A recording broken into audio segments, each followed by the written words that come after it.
एक बहुत धनवान साहूकार था जिसके घर धन आदि की कोई कमी नहीं थी। परंतु उसको एक दुख था, उसकी कोई पुत्र नहीं था।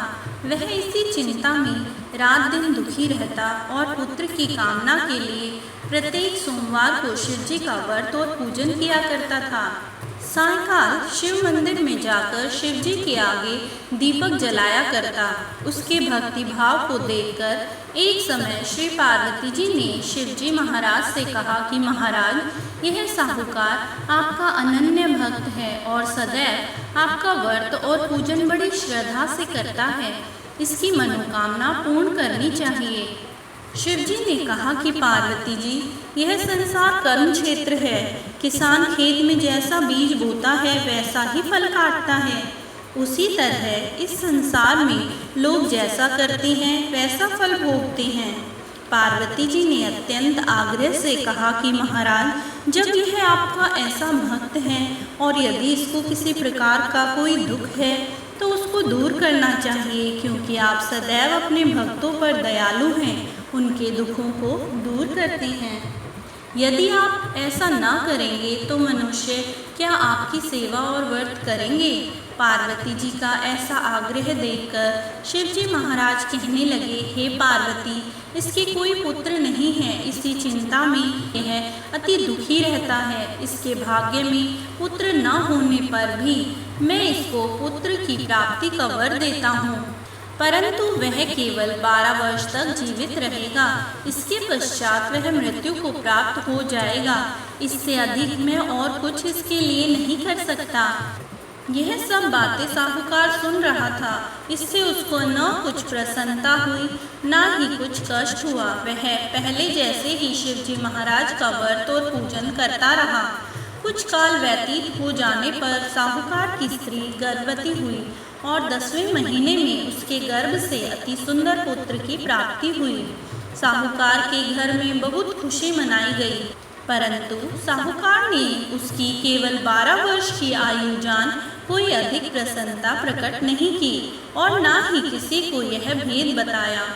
जब वह 11 वर्ष का हो गया तो उस बालक की माता ने उसके पिता से उसका विवाह आदि करने के लिए कहा, परंतु वह साहूकार कहने लगा, मैं अभी इसका विवाह नहीं करूँगा और इसको काशी जी पढ़ने के लिए भेजूँगा। फिर साहूकार ने अपने साले अर्थात उस बालक के मामा को बुलाकर उसको बहुत सा धन देकर कहा, तुम इस बालक को काशी जी पढ़ने के लिए ले जाओ और रास्ते में जिस स्थान पर भी जाओ यज्ञ करते और ब्राह्मणों को भोजन कराते जाओ। वह दोनों मामा और भांजे सब जगह सब प्रकार यज्ञ करते और ब्राह्मणों को भोजन कराते जा रहे थे कि उनके रास्ते में एक शहर पड़ा। उस शहर के राजा की कन्या का विवाह था और दूसरे राजा का लड़का जो विवाह करने बारात लेकर आया था एक आंख से काना था। उसके पिता को इस बात की बड़ी चिंता थी, कहीं वर को देखकर कन्या के माता पिता विवाह में किसी प्रकार की अड़चन पैदा न कर दें। इस कारण जब उसने सेठ के अति सुंदर लड़के को देखा तो मन में विचार किया कि क्यों ना बारात चढ़ाने के लिए इस लड़के को ले लिया जाए। राजा ने उस लड़के के मामा से यह बात कही तो मामा ने स्वीकार कर लिया। राजा ने लड़के को वर के कपड़े पहनाए और घोड़ी पर चढ़ाकर बारात चढ़ाने के लिए ले गया। वहाँ बड़ी सुंदरता से सब कार्य हो गए। वर के पिता ने सोचा कि अगर विवाह कार्य भी लड़के से करा दिया जाए तो क्या बुराई है। ऐसा विचार करके लड़के और उसके मामा ने उनसे कहा कि आप फेरों और कन्यादान के भी काम करा दें तो आपकी बड़ी कृपा होगी। हम इसके बदले में बहुत कुछ दान दे देंगे। उन्होंने स्वीकार कर लिया और विवाह कार्य भी बहुत अच्छी तरह से हो गया। परंतु जिस समय लड़का जाने लगा तो उसने राजकुमारी की चुनरी के पल्ले पर लिख दिया कि तेरा विवाह तो मेरे साथ हुआ है, परंतु जिस राजकुमार के साथ तुमको भेजेंगे वह काना है।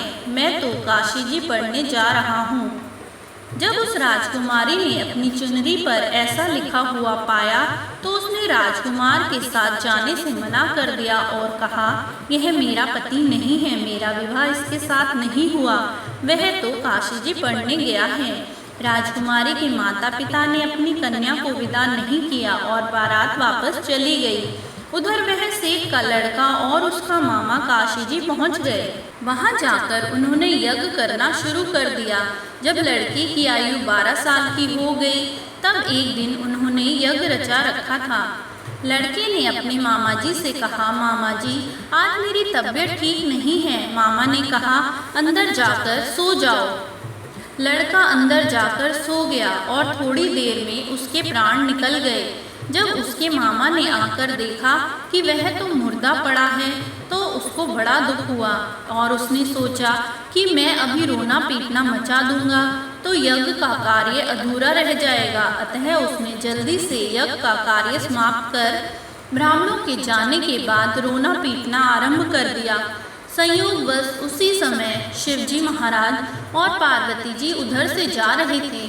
उन्होंने जोर जोर से रोने पीटने की आवाज़ सुनी तो पार्वती ने कहा, महाराज यह तो उसी साहूकार का लड़का है। शिवजी बोले, पार्वती जी इसकी आयु जितनी थी सो भोग चुका। पार्वती जी ने कहा कि महाराज कृपा करके इस बालक को और आयु दो, नहीं तो इसके माता पिता तड़प तड़प कर मर जाएंगे। पार्वती जी के इस प्रकार बार बार आग्रह करने पर शिवजी ने उसको जीवन दान दिया और शिवजी महाराज की कृपा से लड़का जीवित हो गया।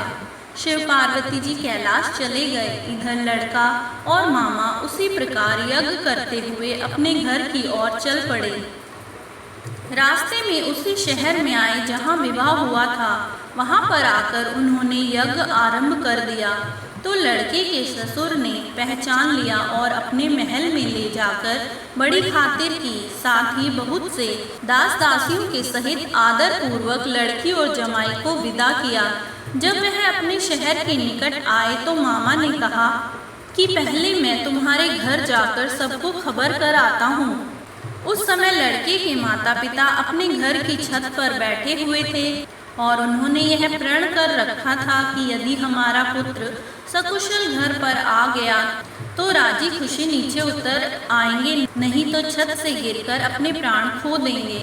इतने में उस लड़के के मामा ने शपथ पूर्वक कहा कि आपका पुत्र अपनी स्त्री के साथ बहुत सा धन साथ में लेकर आया है। तो सेठ ने आनंद के साथ उनका स्वागत किया। अब वे बड़ी प्रसन्नता के साथ रहने लगे।